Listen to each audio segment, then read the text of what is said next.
Morfología. Este es el tema del que vamos a tratar el día de hoy, en realidad durante toda la primera unidad. Bueno, la morfología, como seguramente ustedes recuerdan, es la ciencia que estudia cómo están formadas las palabras. El semestre anterior, hacia gran parte del semestre anterior, lo dedicamos hacia estudiar los principios esenciales de la sintaxis. ¿Ya? La sintaxis estudiaba cómo se combinan las palabras entre sí, qué relaciones adquieren, qué estructuras van formando para dar cuenta para formar entonces estructuras más complejas y así dar cuenta de ideas también cada vez más complejas. Ahora vamos a, entre comillas, a retroceder un poco, vamos a bajar de nivel también, entre comillas, haciendo uso de esta metáfora, para ver cómo se forman estos ladrillos de construcción de la sintaxis, cómo se forman estas unidades que nos servían para combinarse entre sí y por lo tanto formar estructuras que dan cuenta de ideas más complejas. Vamos a estudiar cómo se combinan, cómo se forman estas palabras. Partamos por un ejemplo. Supongan ustedes una expresión como la siguiente. La calle está sucia. ¿Bien? Quiero que se fijen específicamente en esta palabra, sucia. ¿Qué significa esa palabra?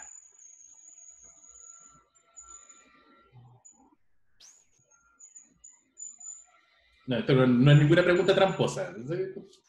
Muy intuitivamente. ¿Qué significa la ¿China? palabra? ¿Elena? ¿Cochina? Cochina. Ahí tenemos un sinónimo, ¿no?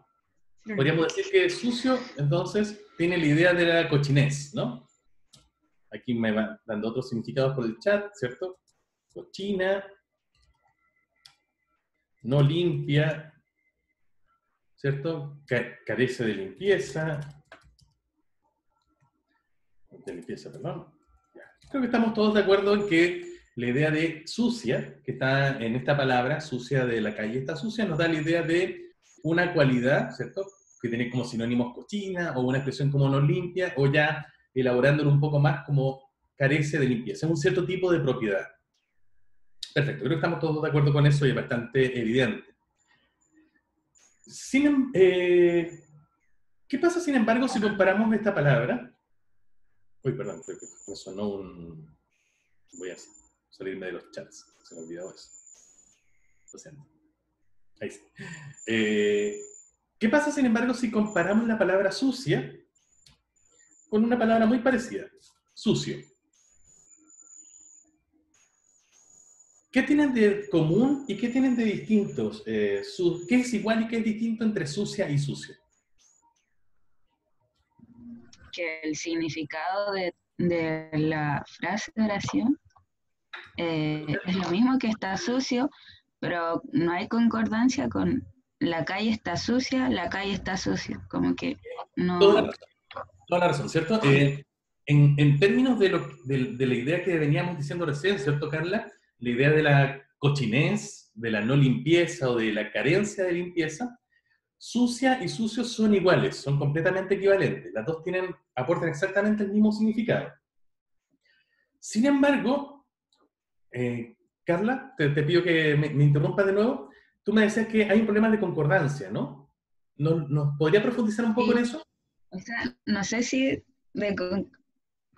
la palabra esté bien, la estoy usando bien, Dila con concordancia, confianza.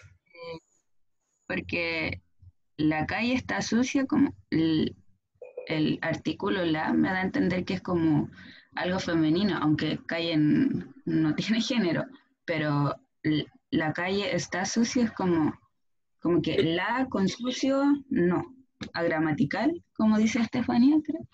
Eso. Perdón, y me No acabo de sé dar si le cuenta que me faltó un acento, y no lo tengan en cuenta, ¿no? Ahí me faltó una tilde.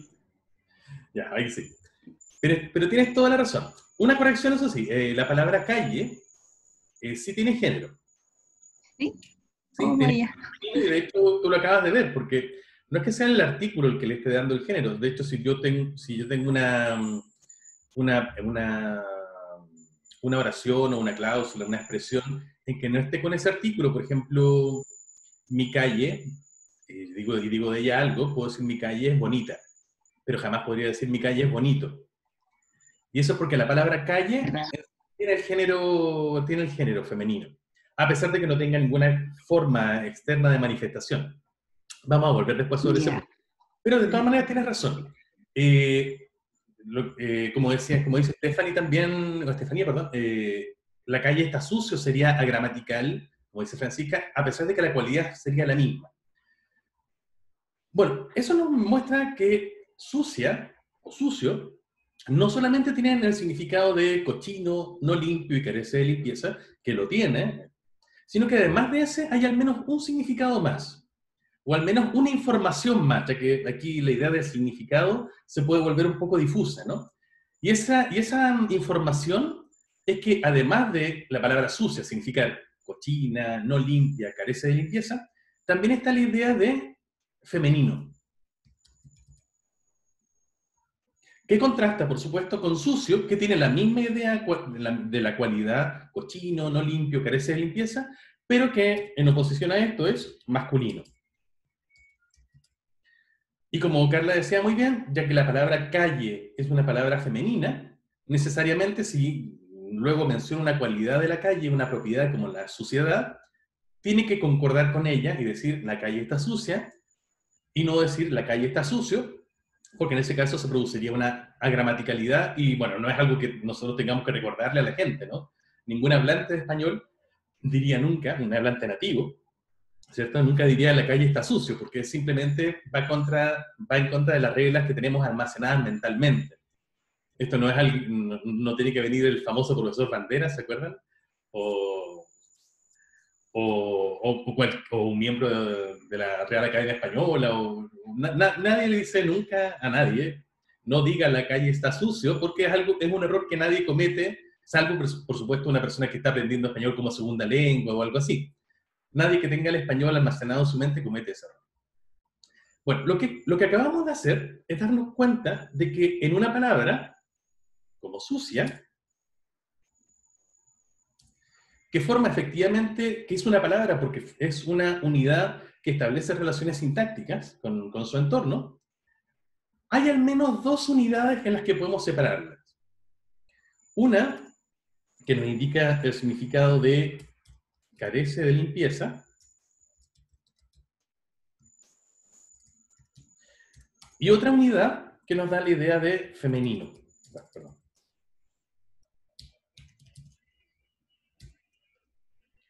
Cada una de esas unidades integra o forma parte de la estructura de esta palabra. Y cada una de esas es conocida como un morfema. Los morfemas, entonces, son las unidades que conforman la estructura de una palabra. En términos técnicos, se dice que el morfema es la unidad de la primera articulación del lenguaje.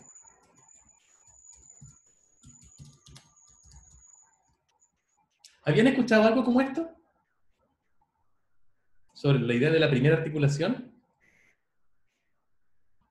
¿Habían escuchado, quizás en lingüística general, leyeron la idea de que el lenguaje está doblemente articulado? Evelyn dice que sí. A ver, ¿nos recuerdas un poquito qué recuerdas de eso?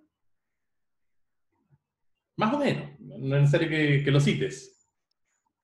No, es que yo, o sea, no lo vimos, creo propiamente de la lingüística, pero yo lo ¿Ya? vi cuando estaba en el PEDA ¿Ya? y en realidad no sé qué significa, pero me acuerdo que nos hacían separar, por ejemplo, no sé, gatito, gat y to. Clásico. Entonces ahí iba como demostrando que era un gato chiquitito y aparte era masculino, o sea, era un macho. Sí, tiene toda la razón. Ese es el ejemplo clásico y quizás en algún momento volvamos a él. Pero ahora quiero mostrarles qué significa, qué significa esta frase tan pomposa como de que el morfema es la unidad de la primera articulación del lenguaje. ¿Qué es esto de las articulaciones del lenguaje? De hecho, vamos a llegar al final de esta clase a la noción de que el lenguaje es un sistema que está doblemente articulado. Y vamos a ver qué significa eso, ¿ok? Bueno, entremos en materia. ¿Qué significa esto que el morfema es una unidad de articulación? ¿Qué significa que el lenguaje esté articulado? Y más aún, que esté doblemente articulado. Vamos a llegar a eso. Lo primero que tenemos que tener en cuenta es algo muy esencial desde el punto de vista del lenguaje como un medio de comunicación. Cada vez que nosotros nos comunicamos con alguien utilizando el lenguaje, lo que hacemos es relacionar un contenido con una expresión. Es decir, hay un significado en el mundo, hay algo del mundo extralingüístico, ya sea un evento externo o algo que nos pasa internamente, que no es estrictamente hablando algo lingüístico, puede ser un sentimiento, una sensación, una percepción del mundo, una idea también, que no necesariamente es lingüístico, pero si yo quiero transmitirlo, si yo quiero comunicarlo, tengo que transformarlo en algo lingüístico, porque de otra manera no puedo comunicarlo a otro. Esto, por supuesto, para nosotros es muy evidente, es muy claro, pero si uno se para a pensarlo, en realidad es muy difícil de hacer, porque hay un primer problema al hacer esto. Uy, ahí sí. Y es que el mundo es muy complejo. El mundo externo físicamente ya es muy complejo y las cosas no tienen límites tan claros unos con respecto al otro. Quizás si uno ve las cosas físicamente, por ejemplo, uno puede ver dónde empieza un árbol y termina un árbol y empieza el suelo, por ejemplo, o hasta cae una hoja y luego empieza el cielo. Pero no siempre es tan sencillo. Bueno, veamos un ejemplo. Supongan ustedes que están comunicándose electrónicamente por Zoom o por otro medio con algún amigo, algún pariente que está fuera de Chile, México, España, en algún otro lugar. Y esa persona, ese pariente, ese amigo, les pregunta cómo está el clima acá. Y ustedes se asoman por la ventana y ven algo como esto.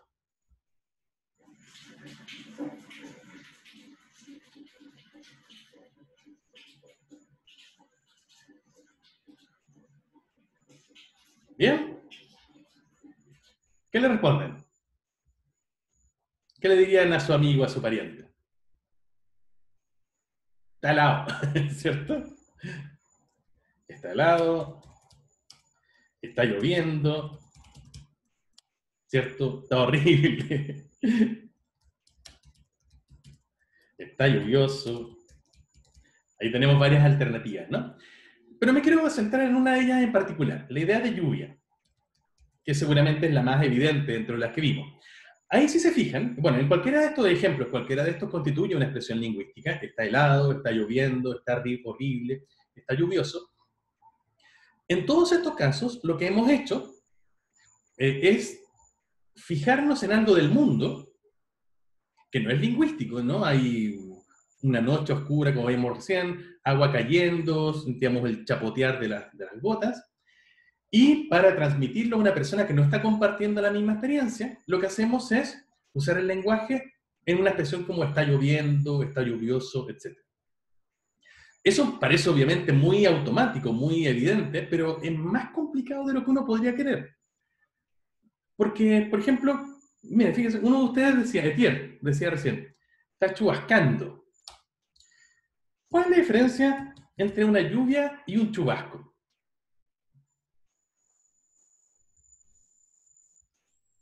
Porque alguno de ustedes decía, está lloviendo, y a Etienne se le ocurre que está chubascando. La cantidad, el chubasco es menos intenso, se anda como churrasco, así. A mí siempre me da hambre cuando escucho que va a haber chubascos al fin de semana. Claro, y también tenemos otras palabras, ¿no? Como garúa. No sé cuál es el sustantivo, pero también podemos decir está chispeando, ¿no? ¿Lo dicen ustedes? Está chispeando. O otras palabras, un poco, quizás no usamos tanto en Chile, pero palabras como un chaparrón. También unas alusiones a cuestiones parecidas, ¿no? ¿Cuál es la diferencia entre la lluvia, el chubasco, la garúa, el chispeo, podríamos decir, el chaparrón, la llovizna, claro? ¿Cuándo está lloviendo? ¿Cuándo está chispeando? ¿Cuándo está chubascando? ¿Cuándo está garuando? ¿Cuándo está lloviznando? ¿Cuándo está cayendo un chaparrón? Claro, como dice Tier, todos tienen en común que caen gotas del cielo. De hecho, creo que eso sería un elemento en común para todas, ¿no? Pero ¿dónde está el límite entre una y otra? No es fácil establecerlo, ¿no? No es fácil establecer justamente esos límites. A eso me refería con este problema del que estábamos hablando recién. El mundo no tiene límites tan claros entre una cosa y otra, y los signos que usamos para expresarlos sí nos exigen que pongamos límites más o menos claros. Es decir, el uso del lenguaje, el uso de signos para hablar del mundo, exige, entre comillas, que parcelemos el mundo en unidades distintas las unas de las otras. Pero el problema es que el mundo no es así, el mundo no está cuadradito. El mundo no tiene categorías específicas y, sin embargo, la idea de querer comunicarlo nos exige tratar de hacer el mayor esfuerzo para tratar de ser lo más definido y lo más objetivo posible.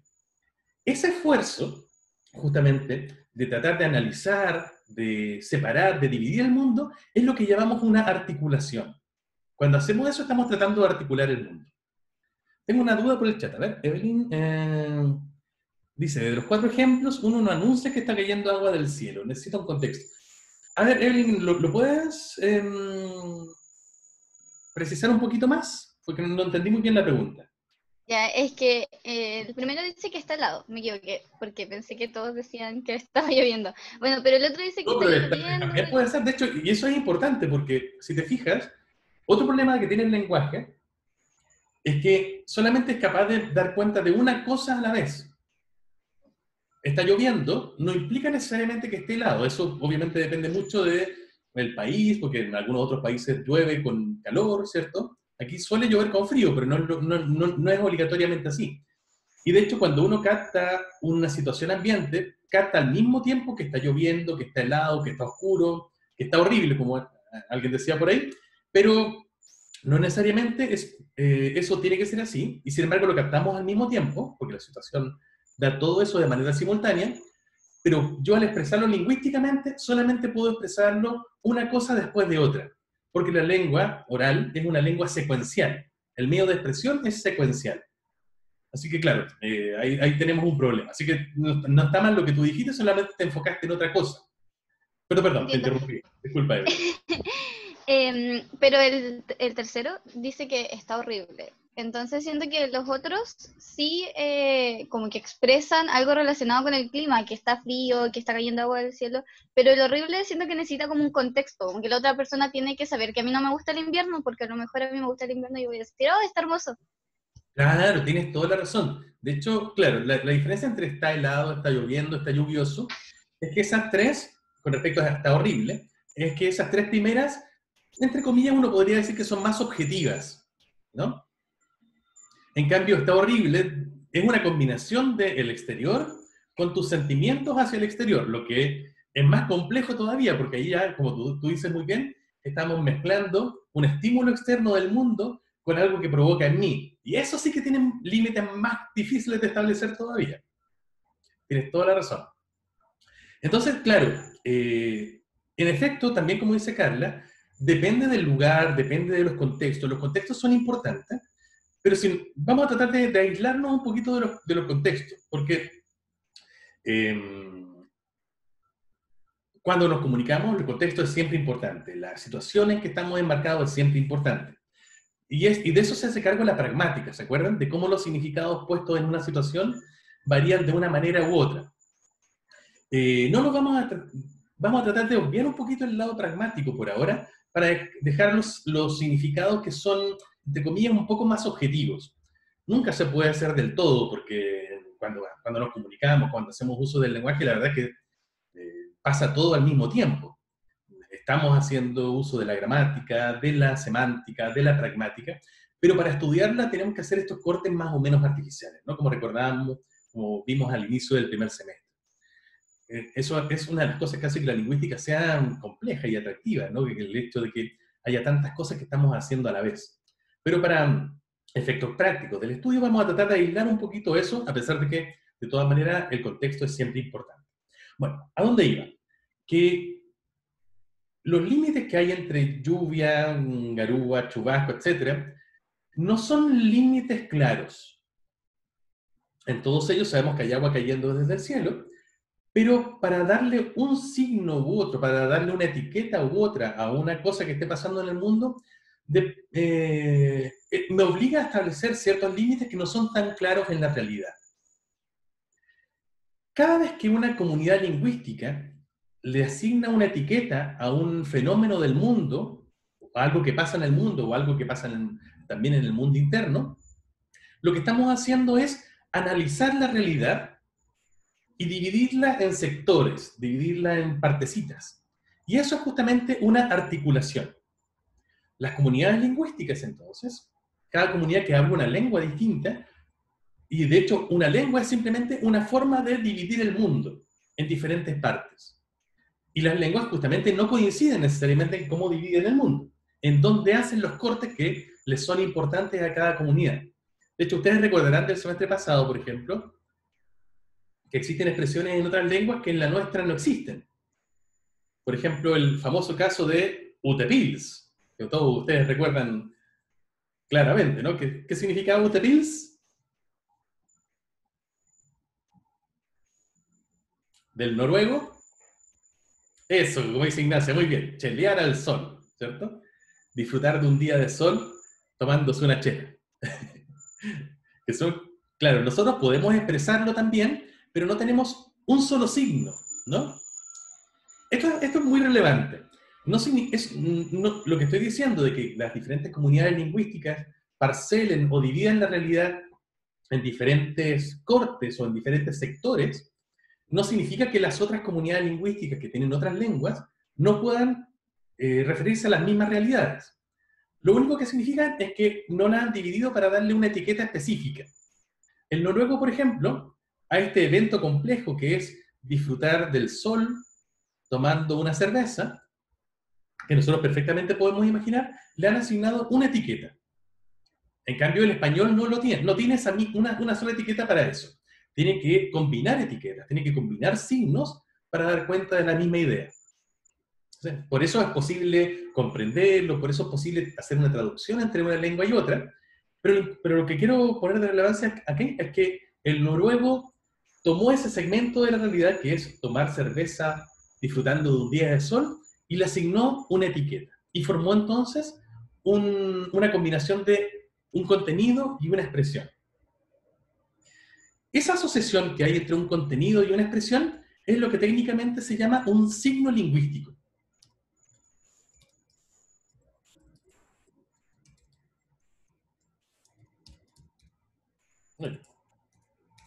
Ahí. Ah, ahí sí. Lingüístico. Ay, qué torpe. Ahí sí.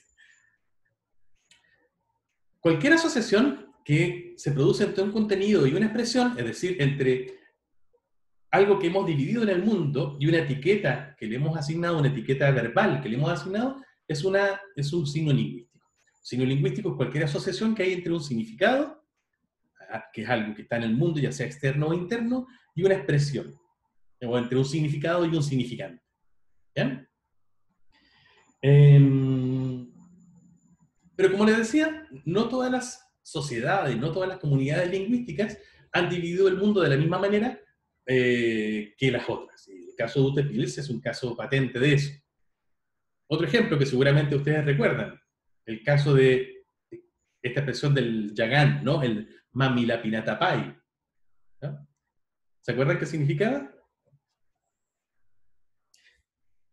Bueno, está ahí de todas maneras, ¿no?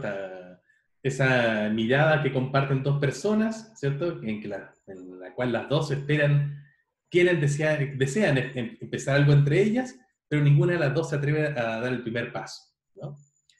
Que Constanza está tratando ahí de hacer un símil, una paráfrasis, pero no es tan sencilla, ¿no? Porque es complejo. Eso que nosotros también podemos entender, no le hemos asignado una sola etiqueta. Para nosotros no hemos dividido el mundo o no hemos visto un sector del mundo como el equivalente a eso, como sí lo ha hecho la lengua yagán, por ejemplo.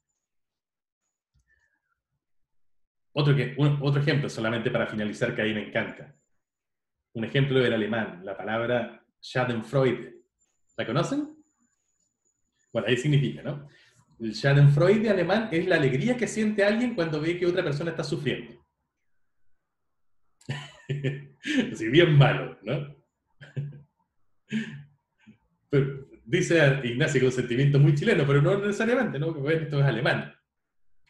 Todos podemos entenderlo, ¿no? Y seguramente, quizás, dependiendo de nuestro grado de maldad interna, alguna vez hemos sentido algo parecido, como el regocije frente a otro, el sufrimiento ajeno. Pero el alemán ha tomado ese sentimiento y le ha dado una etiqueta específica, el Schadenfreude. Como ven entonces, las diferentes comunidades lingüísticas, el yagán, el noruego, el alemán, por supuesto el español, todas ellas lo que hacen, y por eso tienen lenguas distintas, es que han dividido el mundo en significados que son un poquito distintos entre una comunidad lingüística y la otra. Han dividido el mundo en diferentes sectores, en diferentes partes, que no coinciden exactamente entre una lengua y otra, entre una comunidad lingüística y otra. Y esto pasa, por supuesto, también, no solamente pasa que en otras lenguas tenemos divisiones o partes de la realidad que en español no existen. También el español tiene divisiones o partes de la realidad que otras lenguas no coinciden con otras divisiones que se hacen en otras lenguas.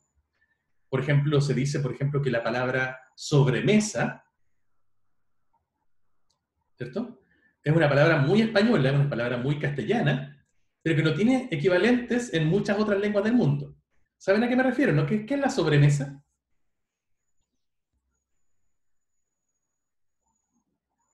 Se supone que cuando después de almorzar o algo, se quedan como en la mesa conversando y todo eso. Exactamente, ¿cierto? Esa conversación que tiene lugar una vez que ya termina la comida, se acabó el postre, pero la gente se sigue quedando, sigue conversando, que pasa mucho, ¿no? Quizás en los almuerzos de fin de semana, entonces, eso es la sobremesa. Y corresponde a un evento, una cierta, quizás una ceremonia, una tradición, no sabría muy bien cómo catalogarla, pero que para el español ha resultado lo suficientemente importante, para la comunidad de habla del español, como para darle una etiqueta específica. Esto no significa que en otros lugares del mundo esto no se haga, o que no se entienda, sino simplemente que no ha resultado tan importante como para asignarle una sola palabra, una sola etiqueta en otras comunidades de habla, en otras comunidades lingüísticas. En otras palabras, el español tiene un signo lingüístico como sobremesa que otras lenguas no tienen. Que es lo mismo que decíamos de Schadenfreude, de Mami la Pirata Pie, y otros muchos ejemplos que se pueden traer a colación.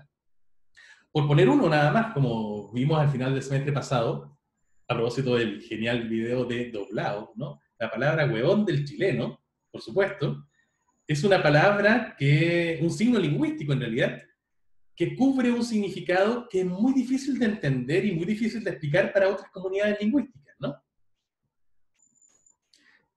Ahí también tenemos un ejemplo muy claro de cómo una comunidad lingüística, ahora al interior de una lengua, porque sería una diferencia dialectal, no una diferencia de una lengua hacia otra, sino de un dialecto hacia otros dialectos de la misma lengua, también corresponde a un análisis de la realidad que es un poquito distinto entre una comunidad y las otras. En este caso, diferenciaría a la comunidad chilena, a todos los hablantes que usan la palabra huevón, frente a todas las otras comunidades que no la usan y por lo tanto es difícil parcelar esa parte de la realidad y poder entender. Bueno, a lo que quiero llegar es que, ya he insistido mucho en este punto, las diferentes sociedades, las diferentes comunidades que hacen uso de una lengua, lo que hacen al usar esa lengua es usar signos lingüísticos.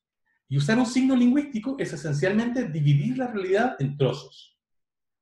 Cuando uno divide la realidad en trozos, lo que hace es irla articulando.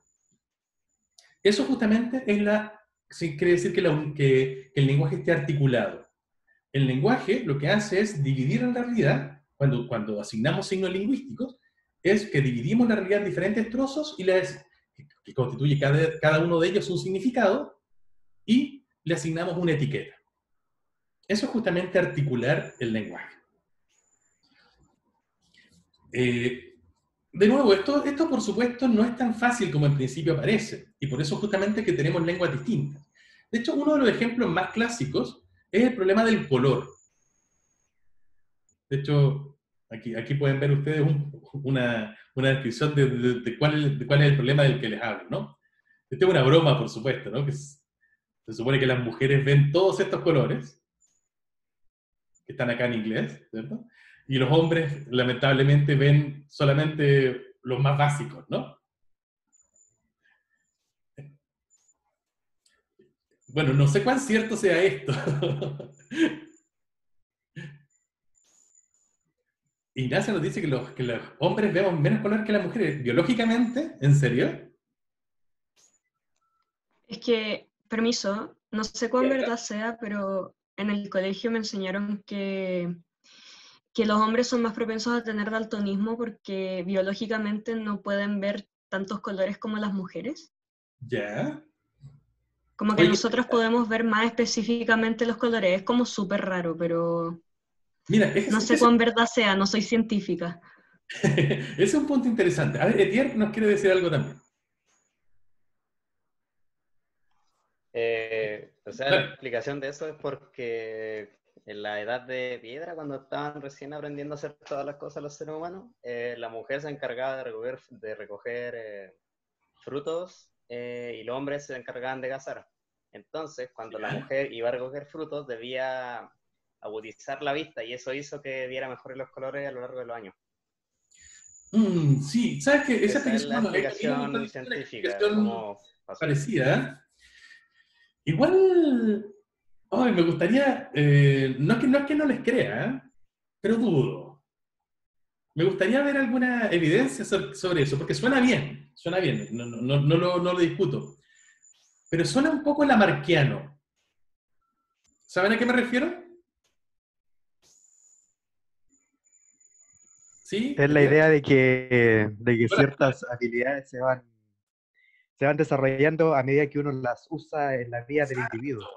Exacto, ¿cierto? El lamarquianismo es una visión de la evolución que dice que las características que uno adquiere durante la vida se heredan. Y la verdad es que eso parece que no pasa, ¿no? Parece que la evolución sigue más bien la visión darwiniana. Es decir, que accidentalmente ocurren mutaciones que son más o menos favorables, y cuando son favorables, esa mutación se va perpetuando y se va diseminando entre los descendientes de una especie. Pero no es que algo que uno adquiera durante la vida, una habilidad que uno adquiera durante la vida, luego se herede necesariamente a sus descendientes, ¿no? No digo que lo de los hombres y las mujeres frente al color no sea una realidad, pero me suena un poquito al lamarquianismo, así que me gustaría ver alguna evidencia más allá de eso. Yo creo que igual depende del contexto en el que uno se desarrolle. Como, no sé, yo conozco hombres que yo creo que depende del contexto en que uno viva el día a día, porque yo conozco hombres que estudian arte y yo no tengo palabra para expresar ciertas tonalidades de colores que ellos sí pueden expresar. Entonces, quizás depende también como la forma en que tienen dividido y le aplican signos lingüísticos a ciertas tonalidades que yo no le podría aplicar porque no me desarrollo dentro de esa área. Mira, qué buen punto es el que acaba de poner Florencia. El punto aquí es si los seres humanos realmente somos incapaces de ver otros colores que otros seres humanos sí son capaces de ver, ya sean hombres o mujeres, o esencialmente si tenemos nombres para cada uno de esos colores. Mira, fíjense el siguiente. Aquí tenemos un ejemplo del espectro de colores. Aquí en principio están reflejados los colores, así todos los colores que los seres humanos podemos ver. Bueno, este es un experimento muy, muy difícil, pero en principio yo imaginaría que lo que yo veo es lo mismo que ven ustedes, si es que tenemos la misma configuración fisiológica en los ojos, ¿no? Y el mismo cableado mental. Pero evidentemente no tenemos nombres para cada uno de estos colores, porque son demasiados, ¿no? De hecho, los colores acá no me atrevería a decir que son infinitos, pero son muchísimos. ¿Qué colores hay acá? Bueno, por ejemplo, evidentemente está el rojo, hay amarillo, hay verde, hay azul, hay violeta, pero si uno quiere ir más allá, tiene salmón, naranjo, lima, púrpura, calipso, índigo, vayan tirando, lila, ¿cierto? Lo que quieran, ¿no? celeste, turquesa, violeta, caoba, esa buena, morado, colores pasteles, esos son los colores que se equivocan en la vida, ¿no? Burdeo, magenta, verde agua, calipso. Pero alguien, mira, Carla dice algo interesante, que el color rojo de ella no es el color rojo necesariamente de otra persona. Bueno, y es cierto, ¿no? ¿Dónde está el rojo acá? Probablemente si nosotros, no sé, hago esto ahí, hago esa división y digo ya, esto es rojo, donde tengo el cursor ahora, todos estaremos más o menos de acuerdo que esto es rojo. Pero si me muevo aquí, ¿sigue siendo rojo o ya no es rojo? Y acá, un poquito más hacia acá, ¿es rojo o no? ¿O ya es naranjo? Y hacia acá arriba, ¿ya es rosado o es rojo? Claro, evidentemente, hay momentos en que ya diremos, ya, esto, si me tiro para acá, esto ya no es rojo. Pero ¿en qué momento dejó de ser rojo para pasar a ser otro color? No es fácil establecer el límite. Y de hecho, y a esto que es lo que quiero llegar, es que las comunidades lingüísticas tampoco se han puesto de acuerdo, tampoco son equivalentes, entre una a diferencia de la otra, en asignarle los colores al espectro de colores. De hecho, existen lenguas en el mundo, existen comunidades lingüísticas en el mundo que solamente tienen 2 nombres de colores. Lo que podríamos traducirlas por negro y blanco, pero en realidad son un color para todas las cosas oscuras y otro color para todas las cosas claras. Y eso es probablemente porque no necesitan mucho más que eso. Hay una cuestión re interesante desde el punto de vista de la antropología lingüística, y es que todas las lenguas tienen al menos, y esto es lo que se ha visto al menos empíricamente, un color para las cosas oscuras y un color para las cosas claras. Al menos tienen todas las lenguas blanco y negro. Y si tienen algún otro color, si tienen, perdón, algún nombre para algún otro color, después de blanco y negro, siempre es rojo. Todas las lenguas que se han estudiado en el mundo tienen al menos blanco, negro, y si tienen un color además, es rojo. Y después empieza a variar un poquito. Pueden tener verde, café, amarillo, y ahí empieza a variar un poco. Pero algo muy inesperado, de hecho, es que el azul, por ejemplo, está ausente en la mayor parte de las lenguas del mundo. Por ejemplo, el griego antiguo no tenía ninguna palabra para azul. De hecho, las personas que leían bueno, que evidentemente escuchaban primero, pero luego leían la Ilíada o la Odisea, se maravillaban porque justamente Homero no usa nunca la palabra azul. ¿Cómo hace eso? Dice el Ignacio. Bueno, justamente por eso, porque los testimonios que tenemos antiguos de obras del griego no usan nunca la palabra azul. Y de hecho, cuando quieren hablar de cosas para las que nosotros le asignaríamos el color azul, le asignan otros colores. De hecho, probablemente, ustedes ya leyeron a Homero, ¿no? ¿Cierto? ¿Cómo era el mar para Homero? ¿De qué color era? Para Homero, el creador de la Odisea, no para Homero Simpson. ¿De qué color es el mar para Homero? Ah, los pillé, ¿eh? Color del vino, exacto, Vicente. El vinoso Ponto, ¿se acuerdan? ¿Y el mar no es azul? Bueno, de hecho, parece ser que el azul es muy difícil de captar, y esto para nosotros es medio increíble, pero de hecho se han hecho muchos experimentos, especialmente con niños, que aún no han adquirido completamente su sistema lingüístico, y la verdad es que el color azul es bastante engañoso. Porque el mar, de hecho, no es azul, tiene muchas tonalidades, y el cielo tampoco es azul. De hecho, el cielo varía entre celeste y blanco en muchas otras partes. También puede ser naranja, amarillento, verdoso, gris. Mis ojos sí son azules, Ignacia, muchas gracias. Pero entonces, bueno, a quien le interese este tema, hay un libro que es apasionante, precioso, que se llama El prisma del lenguaje.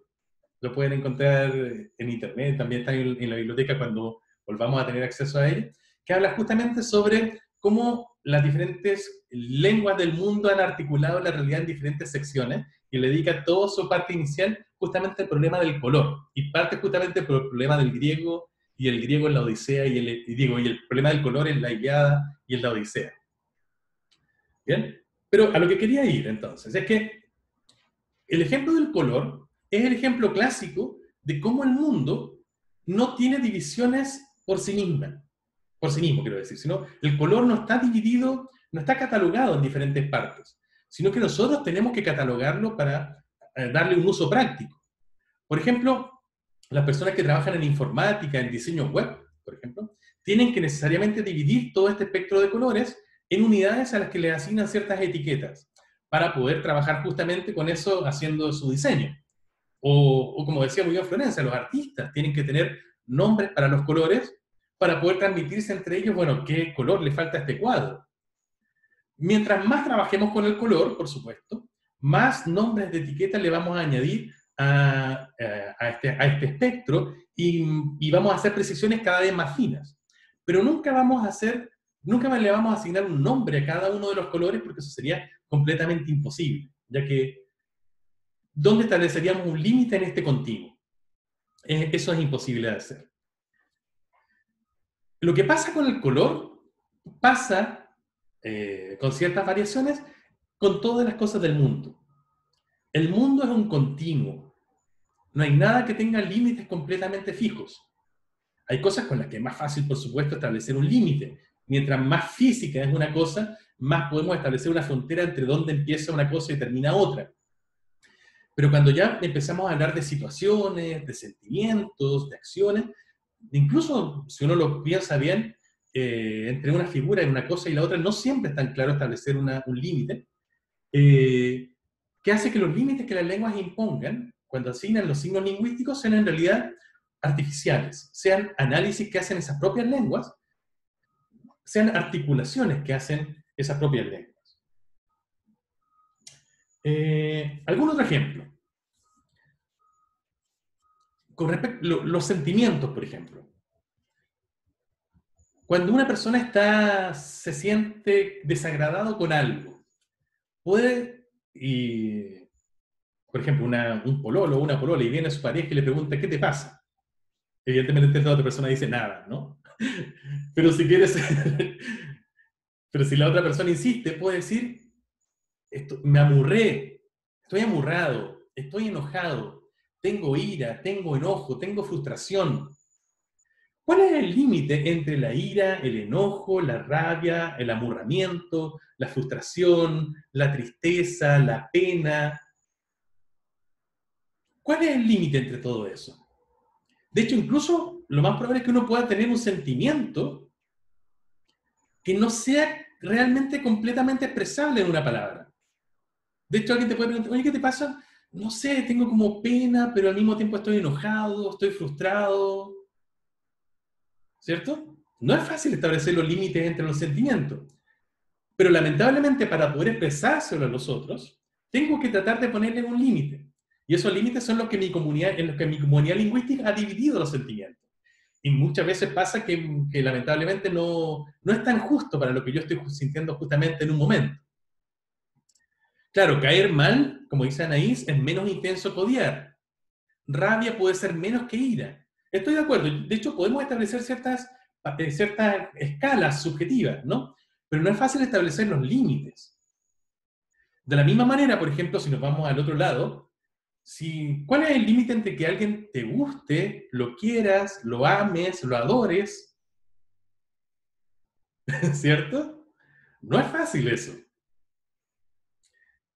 De hecho, y es mucho peor si alguien te lo pregunta. ¿Qué sientes hacia mí? ¡Ah! Te estimo. Me caes bien.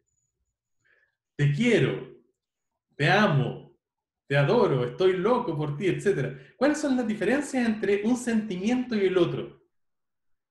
La verdad es que estoy arrecho por ti, dice Ludwika. O te pongo en la friendzone, claro. Te quiero mucho, pero estoy en algo. Hay muchas formas de expresarlo, por supuesto. Pero lo que quiero decir es que etiquetas tenemos pocas. Claro, si nos vamos a los signos lingüísticos específicos de los sentimientos amorosos, podríamos tener, por ejemplo, probablemente cariño, amor, afecto. ¿Cuál otro? Cariño, amor, afecto, gusto, estima, claro. No hay muchos más quizás, pero por supuesto la gama de sentimientos que nosotros podemos tener es mucho más compleja que eso. A eso me refiero con que la realidad es mucho más compleja, pero para expresarla lingüísticamente tenemos que obligatoriamente irla dividiendo, irla articulando. Y para terminar, un último ejemplo que a mí me gusta mucho, a ver, justamente para expresar que muchas veces nos pasa eso de que tenemos sentimientos, por ejemplo, o que hay cosas de la realidad que no tenemos palabras en una lengua para expresar. Este es un ejemplo muy claro, ¿no? ¿Se acuerdan de esto?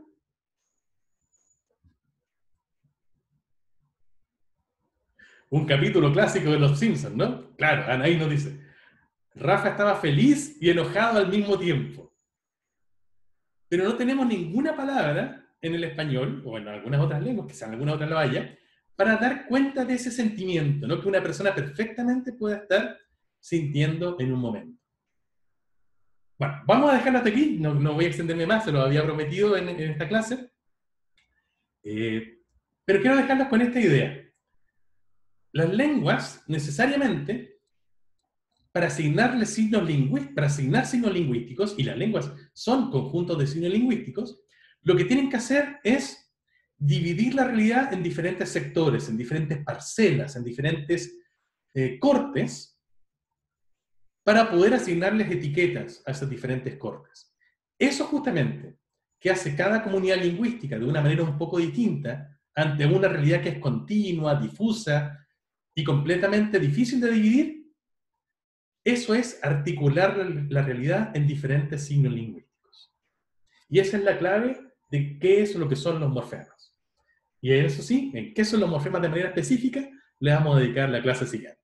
¿Bien? Chicos, vamos a dejarlo hasta aquí. No sé si hay alguna pregunta que haya quedado pendiente. Profe, es que ¿a qué se refiere con la primera articulación? Es que como que eso me confunde. Sí, hasta el momento hemos hablado solamente de articulación en términos generales. Pero Constanza nos recuerda muy bien que yo dije que los morfemas son unidades de la primera articulación, de lo que uno puede inferir que hay más de una articulación. Bueno, los voy a dejar en el suspenso. Eso lo vamos a aclarar en la clase próxima, ¿ok? Ah, ya, súper. Pero tienes toda la razón. Esta articulación de la que hemos venido hablando es una de las articulaciones posibles. Y de hecho, en algún momento dije que el lenguaje está doblemente articulado. Es decir, hay dos articulaciones que son esenciales. Pero la de la segunda vamos a ver en la clase siguiente. ¿Bien? Suscríbanse al canal. Eso.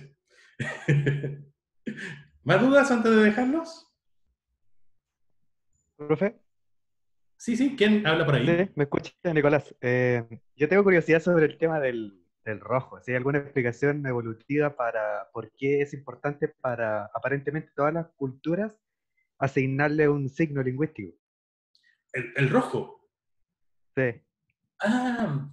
No lo sé en realidad. Bueno, como te decía recién, no se dan todas las culturas, porque hay culturas que no tienen una palabra para el rojo, sino que se las baten bien solamente con blanco y negro, digamos, con oscuro claro.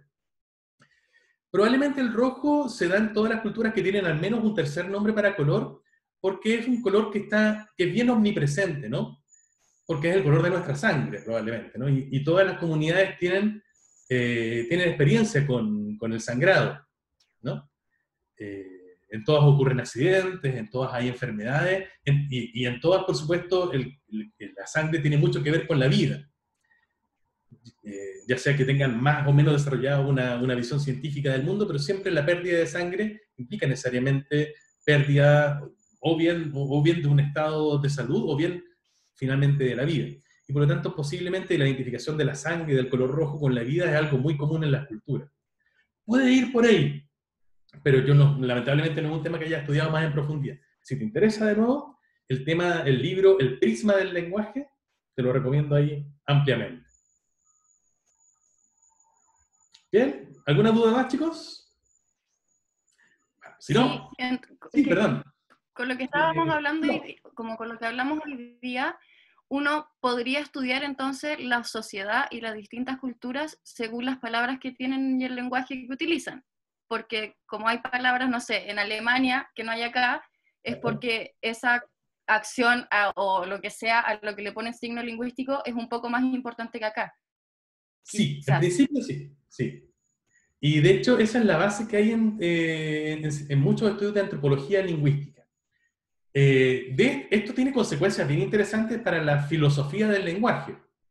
Y es la pregunta que podemos hacernos de si las comunidades si las comunidades dividen la realidad de acuerdo a parcelas de importancia y le asignan signos lingüísticos a ciertas partes y a otras no, las otras partes que no les son tan importantes finalmente pueden verlas o no. En otras palabras, la vieja pregunta de si una lengua, por ejemplo, no tiene un color para el azul, las personas que viven y hablan en esa comunidad, ¿ven el azul o no lo ven? Es una bonita pregunta, ¿no? Y de hecho, lamentablemente exceden con mucho lo que vamos a ver en nuestra clase. Pero el determinismo lingüístico y el relativismo lingüístico son teorías de filosofía del lenguaje que justamente trabajan con esta pregunta, sobre si las lenguas determinan necesariamente la forma que tenemos de ver una realidad, que es la posición que tiene el determinismo lingüístico, o una posición un poco más débil que dice más bien como que las lenguas expresan lo que para una sociedad es importante, aunque no necesariamente quiere decir que lo que no exprese en un signo lingüístico no sea capaz de verlo. Esto, por supuesto, es un debate que no está completamente acabado y es un debate súper interesante al interior de la filosofía del lenguaje. También se lo recomiendo. Bien, chicos, si no hay más preguntas, los dejo con un abrazo súper fuerte. Nos vemos este día viernes a las 8:35, 8:40 comenzamos. Este video, por supuesto, va a quedar en nuestro canal de YouTube y también en la página de Canvas. Un abrazo fuerte, que tengan un excelente resto de semana. Cuídense. Chao, profe, cuídese. Chao, profe, gracias. Chao, profe.